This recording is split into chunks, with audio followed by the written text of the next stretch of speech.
Hello दोस्तों, आज हम देखेंगे 8th ग्रेड अभ्यास पुस्तिका भाषा भारती कक्षा 5 का पाठ 17 जिसका नाम है राष्ट्र पहरी।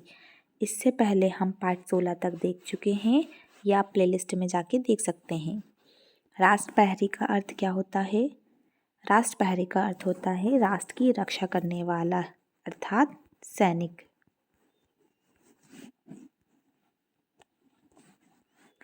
पहला है बहुविकल्पीय प्रश्न। फर्स्ट है, थल सैनिकों की वर्दी किस रंग की होती है?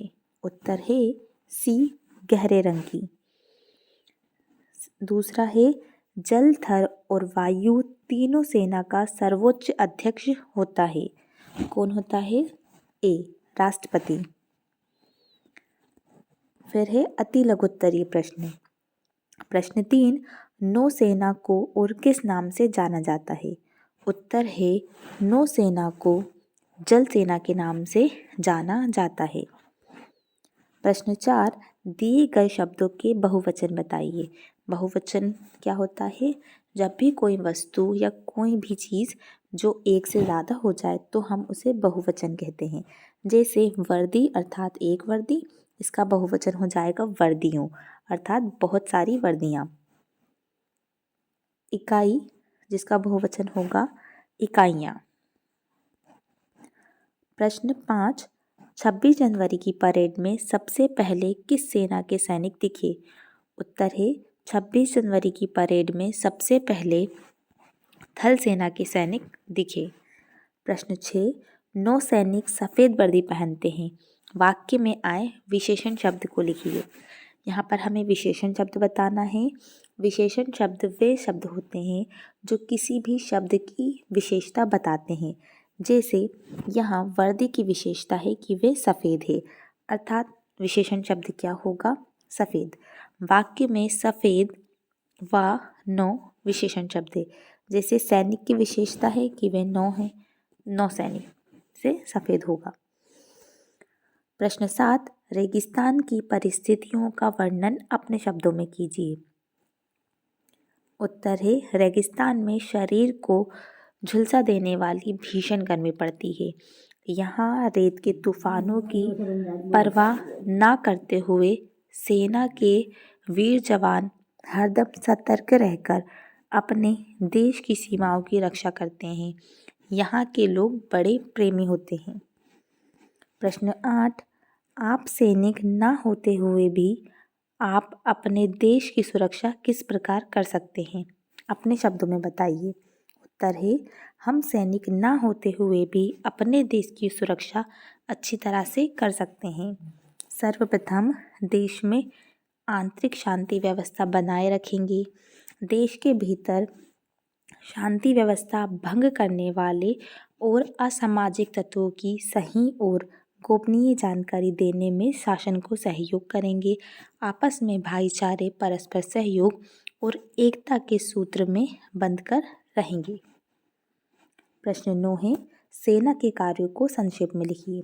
उत्तर है सेना के जवान किसी भी देश की सीमाओं की सुरक्षा करते हैं। थल सेना के सैनिक थल पर, वायु सेना के सैनिक वायु या आकाश में और नौसेना के सैनिक जल में युद्ध करते हैं। वायु सेना थल सेना को आगे बढ़ाने में सहायता करती है। सेना बाढ़, तूफान, भूकंप और सूखा आदि विपदाओं में जनताओं की प्रांगण से सहायता करती है। प्रश्न 10, पाठ के अनुसार देश के युवक और युवतियाँ किस प्रकार देश का गौरव बढ़ा सकते हैं, स्पष्ट कीजिए। उत्तर है देश के नवयुवक और नवयुवतियाँ कई प्रकार से देश का गौरव बढ़ा सकते हैं। सेना के प्रशिक्षण विद्यालयों के कठोर अनुशासन के वातावरण में प्रशिक्षित होकर निकले नवयुवक और नवयुवतियाँ देश की सेनाओं का गौरव बढ़ाते हैं। ये ही देश के नवयुवक और नवयुवतियाँ सेना के माध्यम से राष्ट्र की महान सेवा करते हैं। राष्ट्र के ये सच्चे प्रहरी हैं। प्रश्न 11, यदि आपको, ये प्रश्न दीर्घ उत्तरीय हैं, यदि आपको सैनिक बनने का अवसर मिले तो आप किस सेना में भर्ती होना चाहेंगे? एक सैनिक के रूप में अपने अपने विचार संक्षेप में लिखिए। उत्तर है, यदि हमें सैनिक बनने का अवसर मिले तो हम थल सेना में भर्ती होना चाहेंगे। थल सेना में सैनिकों की संख्या सबसे अधिक होती है। इस सेना में भूमि या थल पर युद्ध लड़ा जाता है। एक अच्छे सैनिक के गुण हैं देशभक्ति, सजगता, साहस, धैर्य और अनुशासन। भारतीय सैनिक में ये गुण फूट फूट कर भरे होते हैं। भारतीय सैनिक सभी प्रकार के आधुनिकतम हथियारों से सुसज्जित है। ये सभी प्रकार की परिस्थितियों से निपटने के लिए पूर्णतः सक्षम है। केवल पुरुष ही नहीं, महिलाएं भी सेना के विभिन्न पदों को सुशोभित कर देश की सेवा में संलग्न व समर्पित है। ये दीर्घ उत्तरीय प्रश्न है, इसलिए हमें इन्हें थोड़ा लेंदी लिखना रहता है। प्रश्न 12, 26 जनवरी की परेड के विषय में 8 से 10 पंक्तियाँ लिखिए।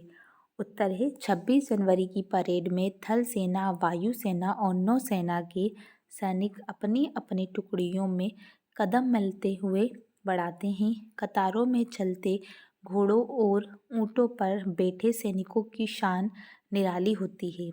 थल सैनिकों की वर्दी का रंग गहरा हरा, वायु सैनिकों की वर्दी का रंग नीला और नौ सैनिकों की वर्दी का रंग सफ़ेद होता है।